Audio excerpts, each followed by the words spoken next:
Well, for more on this, Senior Fellow at the Atlantic Council, Karim Mezran, joins us now live from Rome. Thanks for joining us, Karim. You've just left Libya. Can you give us some idea of what the conditions on the ground are like at the moment?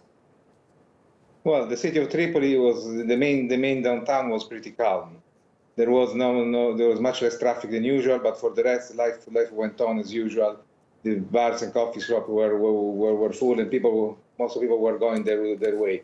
Sure. It wasn't the panic situation that they were painting in the press. Yeah. Give me an idea of how you think this is going to play out. Haftar's forces have reiterated their commitment to push on towards Tripoli, but they've faced setbacks already. It hasn't been a quick takeover. Do you anticipate this being a drawn-out battle? I hope not. I hope that the Haftar party get some sense and understand that it's not correct and it's not allowable to conquer a territory like that.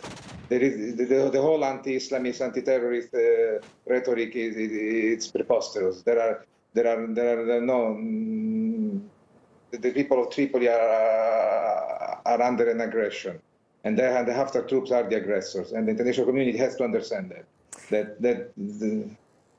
Go ahead. Give us a little bit of context, if you can. As we said, Egypt's Sisi has met with Haftar's supporters, met with Haftar himself, and Saudi Arabia is pledging funds to Haftar's cause. What do these countries stand to gain here from supporting this renegade general? Well, they hope, first of all, to stop any democratic advancement in Libya. That's part of the complex of action of these actors that see and loathe the idea of countries or peoples governing themselves by themselves. So that's why they use the rhetoric of terrorism and Islamism and the religious background as to justify what is in reality a simple neo-colonial undertaking. The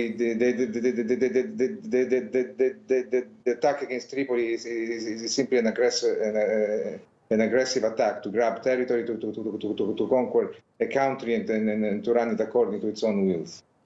We'll have to leave it there. Thank you for that. That is Senior Fellow at the Atlantic Council, Karim Mezran.